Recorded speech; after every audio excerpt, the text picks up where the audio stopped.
अगर कोई आपको नीचा दिखाना चाहता है तो इसका मतलब है कि आप उससे पहले से ही ऊपर हो।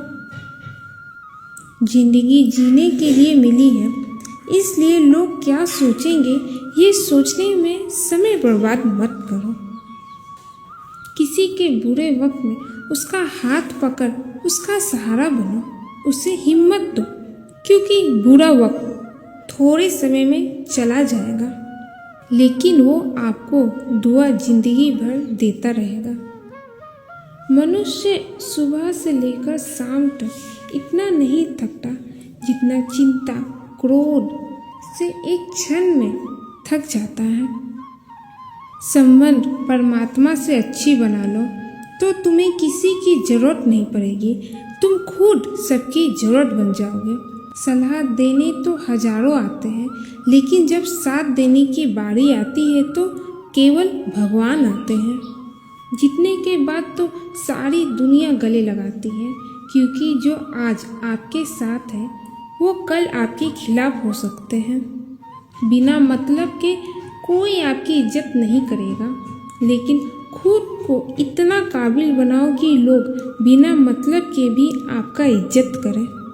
भगवान कहते हैं, सोने से पहले तुम सबको माफ़ कर दिया करो और तुम्हारे जागने से पहले मैं तुम्हें माफ़ कर दूंगा। भगवान ऑक्सीजन की तरह है, जिन्हें आप देख नहीं सकते, लेकिन उसके बिना आप रह भी नहीं सकते। कोई और तुम्हारी मदद नहीं कर सकता, अपनी मदद स्वयं करो। आप खुद के सबसे अच्छे मित्र हैं और सबसे बड़े दुश्मन भी। इंसान तब समझदार नहीं होता जब वो बड़ी बातें करने लगे, बल्कि समझदार तब होता है जब वो छोटी छोटी बातों को समझने लगे। आप किस समय सही थे इसे कोई याद नहीं करता, लेकिन आप किस समय गलत थे ये सब याद रखते हैं। सब दुख दूर होने के बाद ही मन प्रसन्न होगा, ये आपका भ्रम है। मन प्रसन्न रखो, सब दुख दूर हो जाएंगे, ये हकीकत है। किसी भी व्यक्ति की कोई बात बुरी लगे तो दो तरह से सोचो।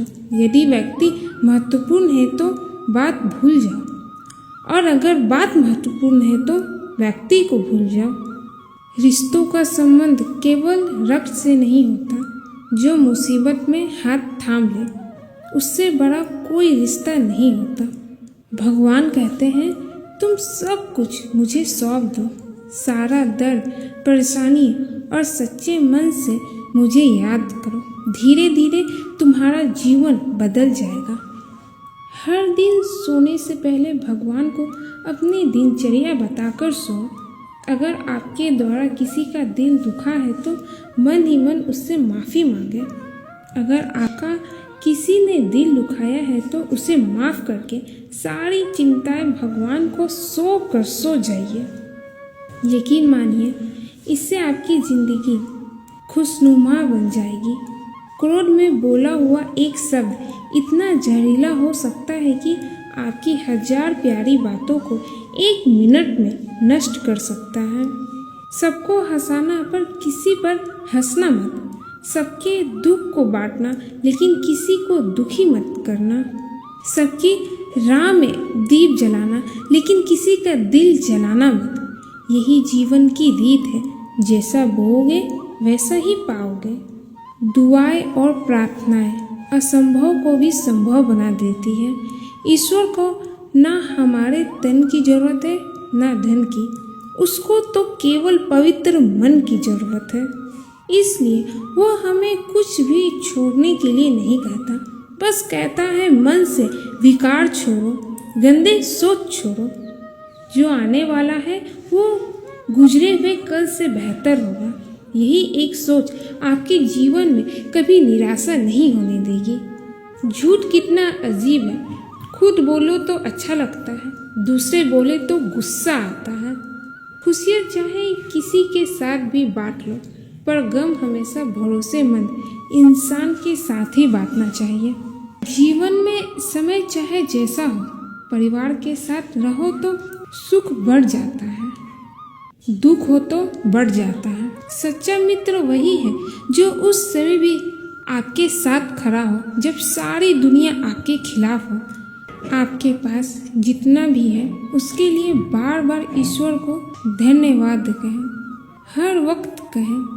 यकीन मानिए जितना भी है कई गुना हो जाएगा।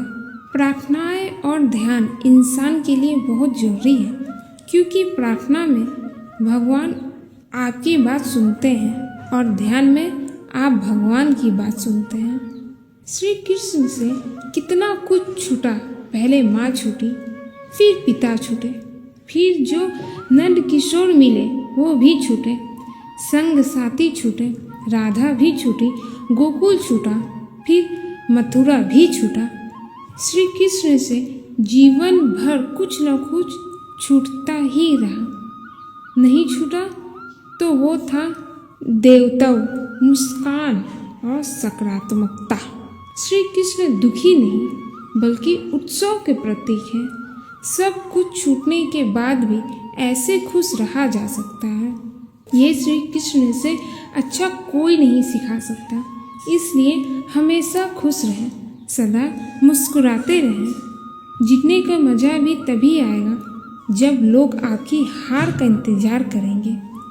गीता में लिखा है, यदि आपको कोई अच्छा लगता है तो अच्छा वो नहीं, अच्छे आप हैं, क्योंकि उसमें अच्छाई देखने वाला नज़र आपके पास है।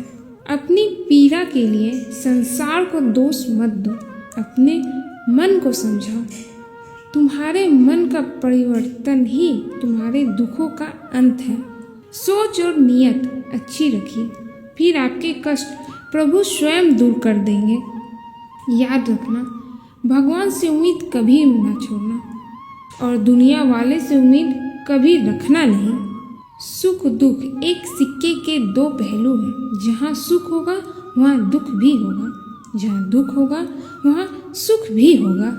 इसलिए सुख दुख के बारे में बिना सोचे निरंतर अपने लक्ष्य को प्राप्त करने के लिए प्रयास करते रहना चाहिए।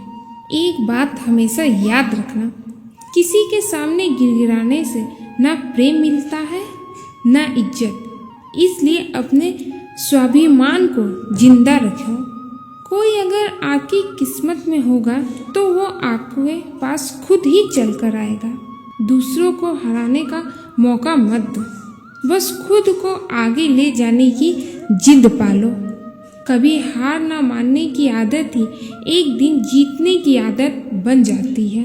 केवल दो चीजें ही मनुष्य के भाग्य का निर्माण करती है। पहला, स्वभाव।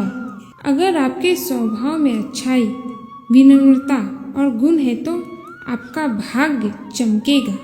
अगर आपका स्वभाव क्रोधी और आलसी है तो आपका भाग्य बिखरना अनिवार्य है। इसलिए अपने स्वभाव को मधुर और आकर्षित बनाओ। दूसरा, आपकी वाणी। बोलना तो आदमी 2.5 साल की उम्र से ही सीख जाता है, परंतु कब, कहाँ और कैसे बोलना है उसे ये जिंदगी भर भी नहीं समझ पाता। जिसे ये समझ आ गया कि कब, कहाँ और कितना बोलना चाहिए, समझ लो उसे सफल होने से कोई नहीं रोक सकता।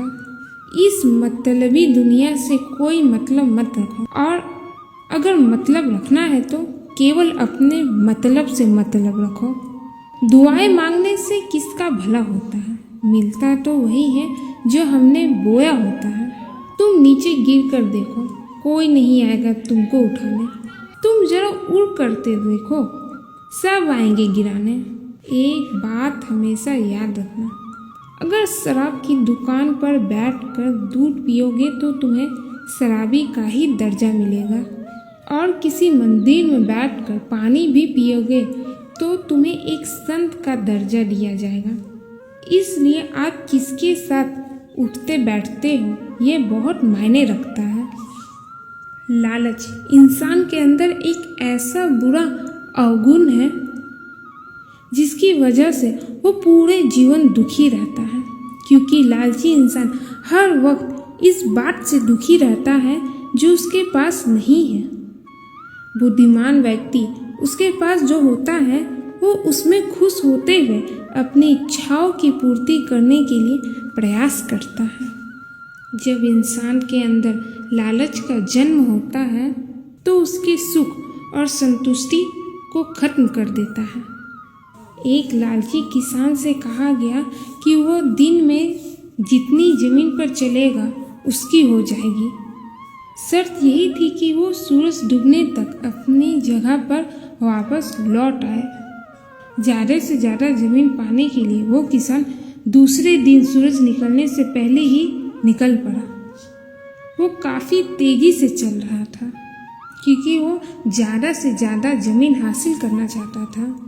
थकने के बावजूद वो सारी दोपहर चलता रहा क्योंकि वो ज़िंदगी में दौलत कमाने के लिए हासिल हुए उस मौके को गंवाना नहीं चाहता था। दिन ढलते वक्त उसे शर्त याद ही न रहा कि उसे सूरज डूबने से पहले शुरुआत की हुई जगह पर पहुंचना है। अपनी लालच की वजह से वो उस जगह से काफ़ी दूर निकल आया था और वो वापस लौट पड़ा। सूरज डूबने का वक्त जितना करीब आता रहा वो उतनी ही तेज़ी से दौड़ता जा रहा था। वो बुरी तरह थक चुका था, फिर भी वो बर्दाश्त से अधिक तेज़ी से दौड़ता रहा।